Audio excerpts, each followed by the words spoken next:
This week, I am talking about why learning leadership should be your first priority over all other skills development. Becoming a great leader matures you to be fearless in the face of a crisis, in the never-ending pressure of task requirements, and dealing with the demands of senior leaders. Can you rise to the occasion when everything around you is falling apart? Can you develop a team ready for more responsibility while resisting the urge to do everything yourself? Please enjoy the episode. Welcome to the Finance Leader Podcast, where leadership is bigger than the numbers. I am your host, Stephen McLean. This is the podcast for developing leaders in finance and accounting. Please consider following me on Twitter, Facebook, Instagram, and LinkedIn. My usernames and the links are in this episode's show notes. Thank you.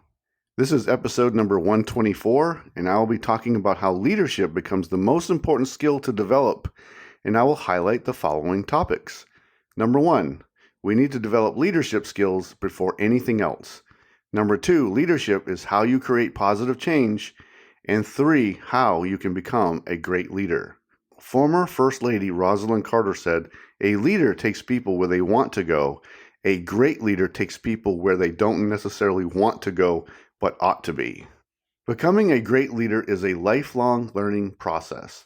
Learning never ends, and great, effective leadership is a calling so you can bring positive change to the team and organization as a whole. Leadership can be tough. It is often hard because you are working with people. We, as leaders, are always the bridge between the resources we have and the tasks that must be completed. Can we complete our work, which also means our team's requirements, to a high level of excellence, while also navigating what our people need from us? It begins with a mindset that we will serve our teams and our people so they become better. When we raise others up first, we become better by default. We don't need to be selfish. We must become servant leaders. We don't need to be fearful of our more senior leaders or our bosses. We need to be fearless in our approach to building great teams. I want you to have courage to take more risks while you give your team members more responsibility, to get them in front of senior leaders presenting their numbers. You don't need to do the work for them. What you can do is to be their coach while they prepare. Now, why is finance leadership so important? We talk about the fundamentals of finance, but how do we create a team who can see things differently, who know how to create value, who can tell a story from the data they are looking at, and who can advise beyond the obvious answers?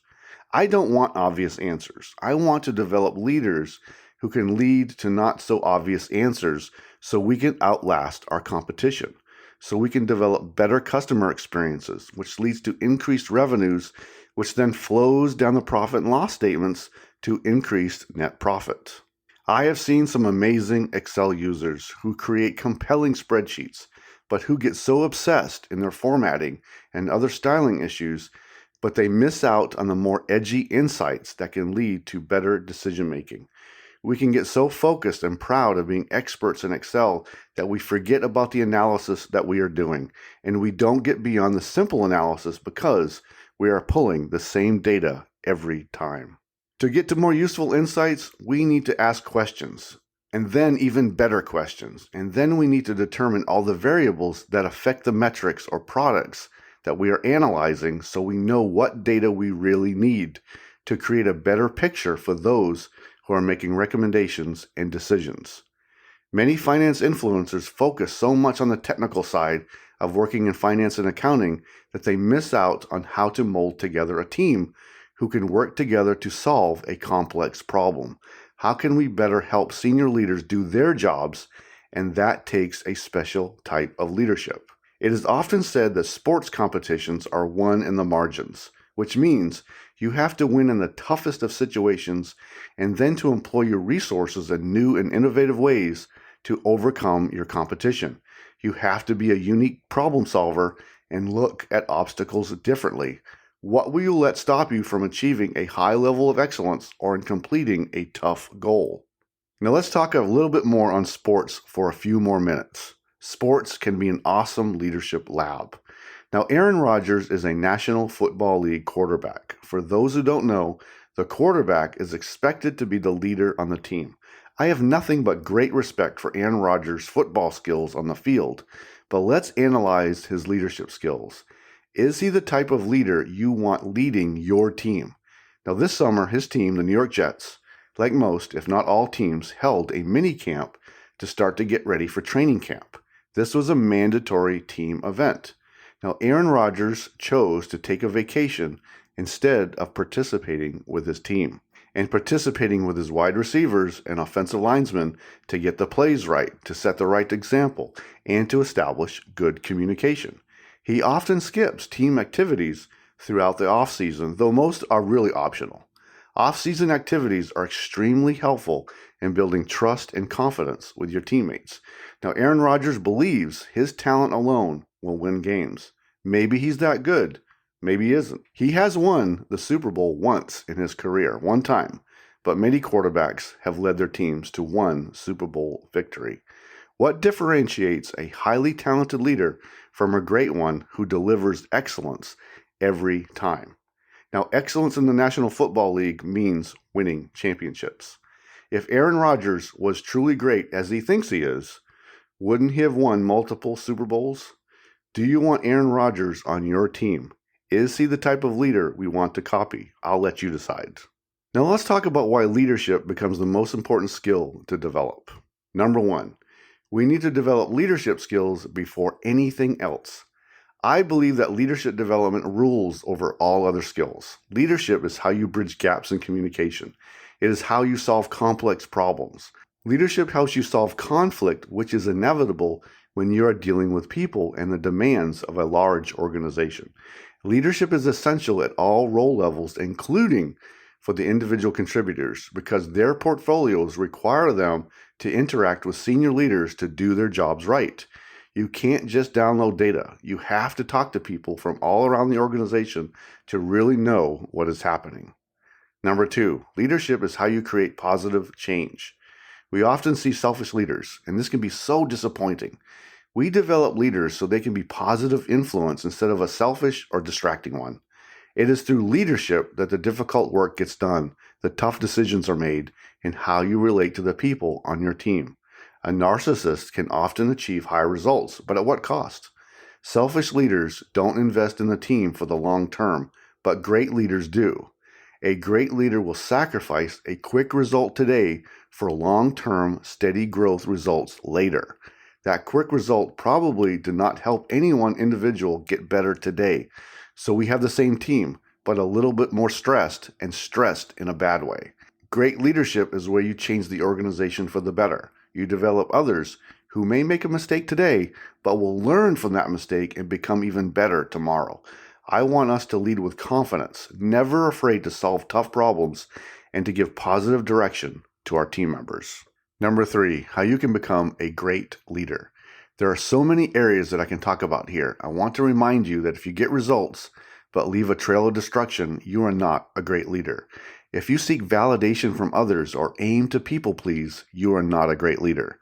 Often you have to make an unpopular decision or even speak up against an action or a decision that may be detrimental. This is where great leadership comes from, and always work to bring others along with you as you become better, so your team members should also become better. I want you to reflect back on a great leader you had in the past. What comes to mind when you remember them? You may need to remember a few so you can create a composite of a great leader. Ensure you adopt a growth mindset. A growth mindset means we are continually developing, learning, and applying what we are learning. Focus on the development of others as much as you can. Coach, teach, and mentor your team always. Use relevant tools to help you communicate and lead your team effectively. Prioritize tasks. Conduct a meaningful weekly team meeting. Conduct routine one-on-one meetings with every team member to give back realistic feedback, and use back briefs to ensure your team understands tasks and requirements. Train and trust your team. Give them opportunities to excel. Some people choose to not get close to their team because they believe it may make it more difficult to make decisions about them. I disagree. You can become very relatable if you are honest with each person in their performance development meetings, especially the weekly one-on-ones. Don't fear getting close to team members, but give very truthful performance and future potential feedback. We need to bridge gaps in communications. I have mentioned this many times. Teams and departments operate in silos all the time. As a finance professional, you will see this, and you can bridge a lack of communication between teams, and it will be gold to the organization. You will find amazing results when you put two team leaders together who need to talk, who were not talking previously. Now, do leadership different. Address areas for improvement and then put into action how to improve those issues. We must achieve results, but do so with growth. Make your team better and the organization better through every task and requirement you complete. Think and act strategically in your decisions and in your actions. Now, finally, in everything you do, work to set a fine example of hard work, ethics, and servant leadership to your team. Be the leader you always wanted. Now, in episode 2 of this podcast, which I recorded a long time ago, I talked about 4 fundamental responsibilities of every finance leader. I recorded that episode more than 4 years ago, but they are still valid. Now, they are, the first one is influence, the next is develop others, and then achieve results, and then finally see the future. Before anything, start with that list for developing your action plan to become a better leader. These 4 primary responsibilities I just said are required of every finance leader. Now, for action today, where can you improve as a leader? Are you for quick results, or are you focused on building a team capable of delivering high-quality results for the long term? Great leadership requires great investment. How are you becoming better as a leader every day? Always prioritize leadership development because it has organizational impacts more than you realize when you get it right. Develop your leadership skills beginning today. Did you know that at Finance Leader Academy, we offer a course on conflict management? We have a guest instructor, Mark McMillian of McMillian Leadership Associates, who will take you through the process of handling a hostile encounter in a variety of scenarios, from dealing with angry customers or your own team as they manage tough work issues. You can learn more at financeleaderacademy.com. Now, today I talked about why leadership becomes the most important skill to develop, and I highlighted the following points. Number 1, we need to develop leadership skills before anything else. Number 2, leadership is how you create positive change.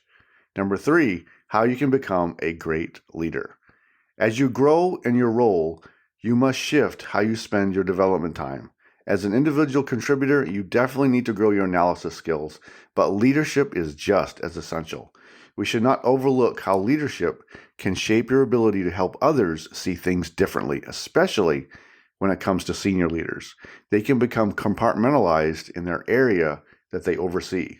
A senior leader must be looking at the entire company, and so all of the business functions and departments work together as a whole to achieve the strategic objectives. As finance leaders, we must grasp this concept early. As leaders, we must also see the company as a whole instead of individual departments or functions.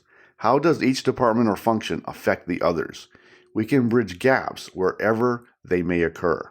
One final reminder: the great leaders do great things consistently. I hope you enjoyed the Finance Leader Podcast. I am focused on helping this community become more confident finance leaders ready to transform their teams and organizations. You can find this episode wherever you listen to podcasts. If this episode helped you today, please share it with a colleague. Until next time, you can check out more resources at financeleaderacademy.com and sign up for my weekly updates so you don't miss an episode of the podcast. And now, go lead your team, and I'll see you next time. Thank you.